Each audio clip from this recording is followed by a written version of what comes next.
Ettore's youngest son, Roland, and former Bugatti racer, Pier Marco, tried to blow some new life into the family company. After Le Patron died in August 1947 and the Molsheim factory was ruined during the World War II, they came up with the Type 101. There were only 6 copies of these made. They had to compete against the Delage, Delahaye, and Bentleys that were included in the most expensive and fastest segment of the car industry. The one with the chassis number 101504C is one of a kind.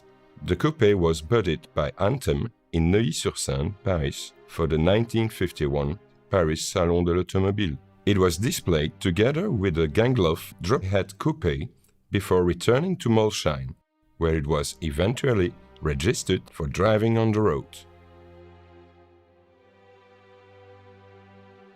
Although there is some uncertainty about its first owner, it is said that after the presentation at the Salon, the Bugatti was in the proud hands of René Bolloré, the Frenchman who married Ettore Bugatti's widow, Geneviève Delcluse. He had ambitions to participate in the 24 Hours of Le Mans in this Type 101, but in the end he never set foot on a circuit. The next caretaker was Jean de Dobelaere, a renowned Belgian car dealer.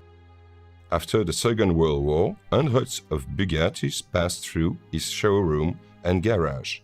The exact number is not known, but enough to earn the nickname Monsieur Bugatti.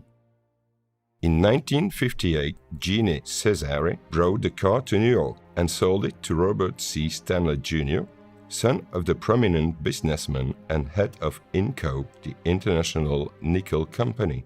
In a letter, Cesare wrote to Robert Stanley the following: "Remember that any Bugatti is a car which will give you great motoring pleasure. It is a fun car in the truest sense of the word. Frankly, I think you will be an ideal owner, for you certainly have the right approach." The car was sold on the 21st of July, 1959, for $1. In 1961, Robert Stanley sold the 101 Coupe to E. Allen Anderson of Marlboro Motors Limited. Anderson wrote a letter to inform Bill Harrah of the liquidation of his motor cars.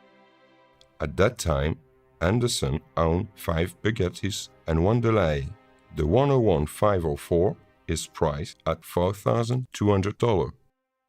The sum was drawn to the Marlboro account. The 101 then became an important part of the Reno, Nevada-based classic automobile collection. Bill Harrah was an American businessman and the founder of Harrah's Hotel and Casinos. Since money was not an issue for casino tycoon Bill Harrah, the 101 was a nice-to-have addition to his sheer endless car collection. The car was sold for $61,000 to French automobile proponent Jacques Arguin-de-Guy, an American importer of French descent, known as a fanatic collector and a stalwart presence at the world's biggest races. He reported that the engine never had been opened and that all the car's bodywork was still in original condition. The next owner was Nicolas Cage, the famous Hollywood actor. At that time, the Hollywood star was appearing in one blockbuster after the other, acting in car movies like Gone in 60 Seconds and Ghost Rider. To fit with his extravagant lifestyle, he was expanding his car collection. Nicolas Cage said about the 101, "I think Bugattis are the zenith of automobile design, and I am particularly impressed by the Anthem." When Cage's luck ran out, as luck tends to do, it was offered for auction on 9th March 2002, and only with a record mileage of 11,369 km. The Type 101 was adopted and taken up into Gene Pound's dream garage. The one-of-a-kind Bugatti is currently in the warm home of Behrens Classics, where this legend really stands out of the rest.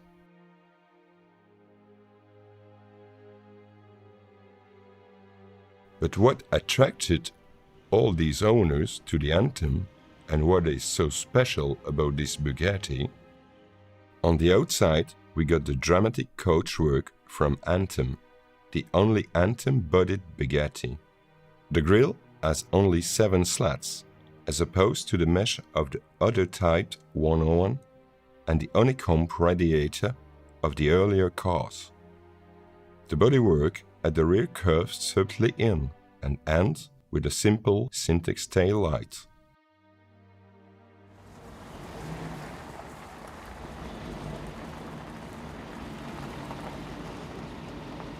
The 101 has 7-inch instead of the usual 18-inch spoked wheels, together with aluminum hydraulic drum brakes.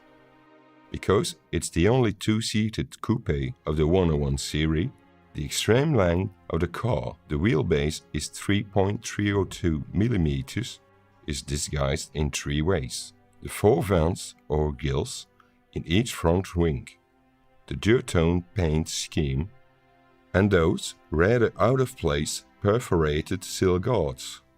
They look an afterthought, but one on the left covers the exhaust, and they've been there from new.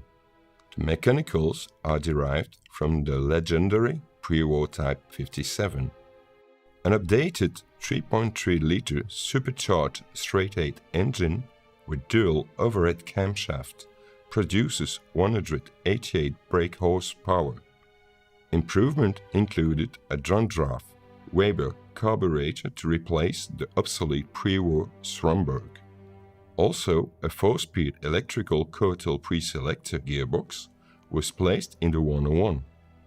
You drive the car conventionally, and changing gear with 2 fingers seems entirely natural. A suspension in the front drop tube axle with semi-elliptic leaf spring, and in the rear a live axle forward-facing quarter-elliptic leaf spring rear suspension. A Linquent telescopic dampers all around. Parts of the 20-year-old flagship Type 57 were dug up, dusted and served as inspiration for the only 6-built chassis for the Type 101. Its coachwork, made by Jean Anthem, was thoroughly modern, a wide streamlined creation that owed only Bugatti's trademark horseshoe radiator grille. Presented in a black overhead, the Bugatti Type 101 Anthem Coupe has been sympathetically maintained in highly original condition by its succession of owners. The unmistakable horseshoe grille will have many drivers startled when they look in the rear-view mirror. The not-so-fast drivers have to settle for the sight of very subtle derriere with elegant Syntex tail lights. The Anthem Coupe has an unusual-looking design, smothered in its uniqueness and mystery. An example of the passion, artistry and craftsmanship that remains a testament to Ettore Bugatti's legacy. Arguably the most memorable and most beautiful of the Type 101s. You don't own a car like this, you have the privilege to take care of it. There are people that collect stamps, art, guns, wine, but everyone gets goosebumps when they get their eyes on the rarest of the rare.